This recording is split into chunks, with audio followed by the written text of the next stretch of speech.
Alun yr Arth yn y Castell, gan Morgan Thomas. Cedwyr pob halfraint. All rights reserved. Diolch i Lolfa am ei cydweithrediad. Thank you to Lolfa for their cooperation. Rydyn ni'n mynd am dro heddiw, meddai mam a dad, i rywle arbennig iawn. Roedd Alun wrth ei fodd. I ble? I ble? I'r syrcas? I'r ffair? I'r siop deganau? Na, Alun, atebodd mam a dad. I'r castell. Ycha fi, meddai Alun. Mae castell yn llawn o hen hanes diflas.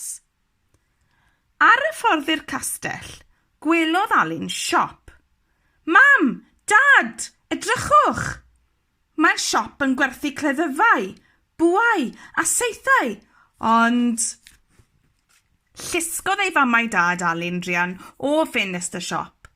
Tir di weld y castell, Alun, mynnodd mam a dad. Ond beth am y siop? Gweiddodd Alun. Mae siop yn llawer gwell na'r yw hen gastell. Does dim byd yno. Roedd mam a dad yn mwynhau ymweld â'r castell, ond roedd Alun wedi diflasu'n llwyr. Mae'n well gen i chwarae gyda chleddyf, tarian a bwa saith, meddai'n drist.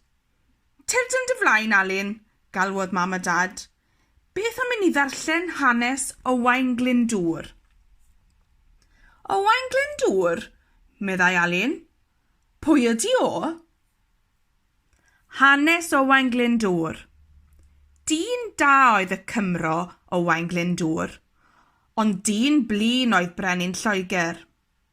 Pan geisiodd Brenin Lloegr dwyllo Owain Glyndŵr, dyma'r Cymro yn galw ar Gymru gyfan i ymladd ac i ymosod ar gestyll Brenin Lloegr mewn brwydr ffyrnig.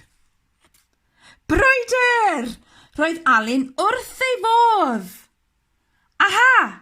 Chwarddodd Alun wrth iddo redeg o'r castell. Alun, tyrd yn ôl, gweiddodd mam a dad. Ond doedd Alun ddim yn gwrando. Rhedodd Alun i'r siop a phrynodd gleddyf, bwa, seithau, tarian a gwisg gyda'i bres poced. Roedd pobl y siop yn syn. Nid Alun yr Arth bach drwg oedd e bellach, ond Alun Glyndŵr, arwr Cymru. Dyna'r castell? Rhaid ni ymosod, gweiddodd Alun, yn union fel ei arwr, Owain Glyndŵr. Ond, gwelodd Alun frenin a brenhines Lloegr yn rhithro tuag ato. Tyrd yn ôl, Alun yr Arth bach drwg, gweiddodd y ddau, a oedd yn swnio'n debyg iawn i mam a dad. Na, fydd Alun Glyndŵr byth yn ildio, atebodd Alun. Rhedodd ar ôl y gelyn gyda'i gleddyf.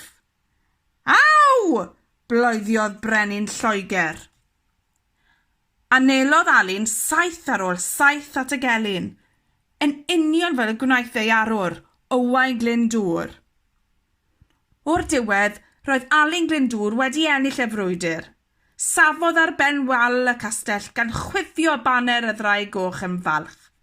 Ond, llithrodd Alun wrth i'r wal ddymchwel.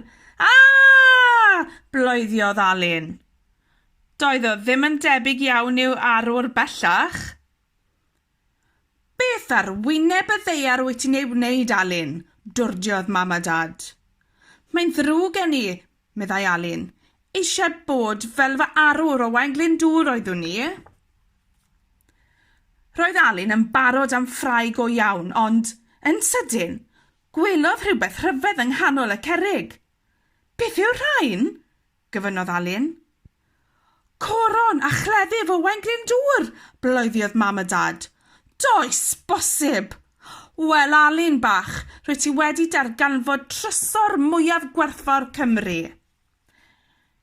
Cafodd Alun ei longyfarch yn fawr gan bobl bwysig iawn, ond yn well na hynny, cafodd wisgo'r goron a chario'r cleddyf pwysig a chael clod gan bawb yng Nghymru, yn union fel ei arwr.